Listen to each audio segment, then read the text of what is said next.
Good evening, everyone. My name is Lawrence Staten. I'm the chair of the history department at Washington Latin Public Charter School, just inside Washington, D.C. And we are here for an informal chat with the cast and crew of 1787, the American Constitution. This is a production that was spearheaded by David Garrigus, who's with us, and we have two of the cast members. David Whalen, who plays His Excellency George Washington, and Michael Lake, who plays the delegate and the good gentleman from Virginia, James Madison. Thank you so much for being with us. Looking forward to having a wonderful conversation with you all this evening. Great to be here. Thank you so much, Lawrence. Looking forward to it. Thank you. So let me start with David Garrigus here as the creator and sort of fearless leader of this project. What inspired you to do a film on the American Constitution? Well, this is my second feature film historical documentary. My first was about the Wright brothers' invention of the airplane.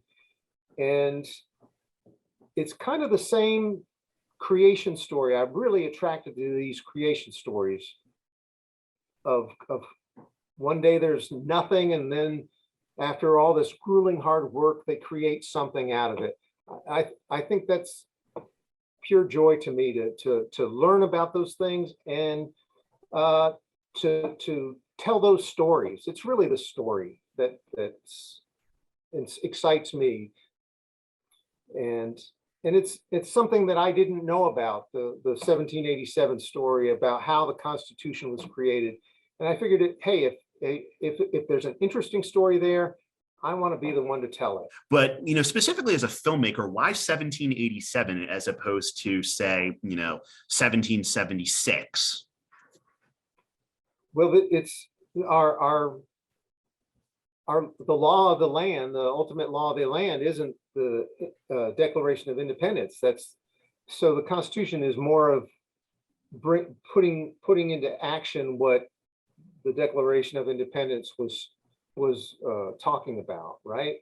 So, and everybody focuses on 1776 and the Declaration of Independence, when I think we need to pay at least as much attention on this moment, because there's so much of that original Constitution that they wrote in those 3.5 months. There's so much of that that's still so integral to the way things are done in government today. There's been a lot of amendments. There's been a lot of changes that the Supreme Court has basically amended without going through the amendment process. But that core document still has a lot to say about how we proceed and how we govern ourselves. David Whalen and Michael Lake, what was it like for both of you to sort of inhabit these important figures to American and arguably world history? For me, once I was cast in it, I started doing research. Like I read 1776, and I read a couple other books about Washington and saw some movies. And the challenge was to make the character kind of three-dimensional, not just the guy on a dollar bill. Trying to, and David and I would talk about some things here and there. But another challenge was these were the words of these guys. This wasn't fiction, a screenplay written. These are actual words that Washington says, and I believe Madison too, and other characters. So, and it's very much like Shakespeare, this kind of heightened language. You have to make it conversational. So that was a challenge. And of course, for all the dialogue that, I had to do with the director, David, we only had several days to knock it out. So, it wasn't like you had, lots of rehearsal and multiple takes. You had to be the character now. And sometimes, in the time of COVID, with just the actor on a green screen with David and one other person, for me, I really had to focus in on what I was trying to say as George Washington to other people who weren't in the room, where David Gagaris would say, look over there. Okay, right over there, you have Madison. There's Franklin. There's the delegate from South Carolina. Yeah. Michael, if I can ask, Sure. as James Madison, how was it going, quote unquote, up against George Washington in sort of like the dialogue and in the debates? Because Madison was so pivotal to getting Washington to come out of retirement. What was that like? Yeah, I think it was a good opportunity to find a lot of fun nuance as a performer, as kind of portrayed in the story we were telling and kind of through the pages of history. He wasn't necessarily the best orator. He wasn't necessarily the most virtuous kind of leader, and he wasn't necessarily the easiest to work with or the best negotiator. But there was just like some really fun kind of stories that were sort of carved from all the little moments that he had piecing this constitution together. Getting to kind of situate yourself opposite the other performers and the other leaders, the presidents and the framers, that was a lot of fun. I think it was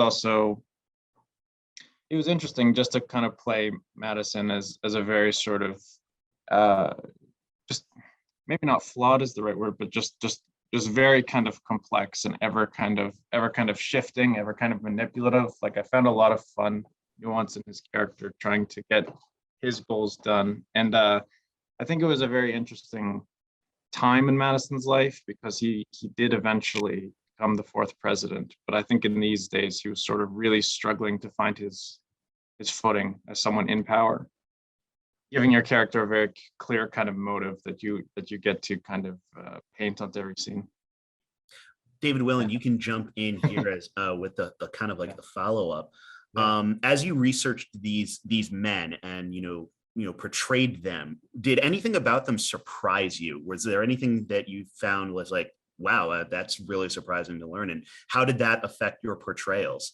Oh, yeah. I mean, just what Michael said too. These men were so complex. Learning about his relationship with Billy, who was side by side with him, and you don't think of that. I didn't think of that as Washington, that he would have an African American who would be one of his closest confidants, and would refer to him and say, I'm going to ride ahead. And he would say, no, you're not. And he'd go, I'm riding ahead. No, you're not. I'm moving ahead. And not without me. You know what I mean? And just that kind of fun, that there's something vulnerable about that he's not just stoic, and I love the fact I learned about, that he loved to dance. He loved to have parties. And I found that really interesting. I wasn't taught that in school. As actors, as professionals, what drew you to this project? When do you get a chance to play the father of the country you were born and raised in? Honestly, I mean, it was an honor. And when David said, hey, I think I'm going to go with you as this, I was like, all right. And I was excited. I was nervous in all the right ways, meaning something wonderful is going to happen, not something fearful. You know what I mean? And then I just kind of indulged myself into that world, you know what I mean, of his world, and try to make it as complete and as truthful and still bring myself to the role. Yeah, I think bringing yourself, your own element to it is very important. There's no kind of existing video of these guys, Right. So you have to kind of bring your own gravity to it.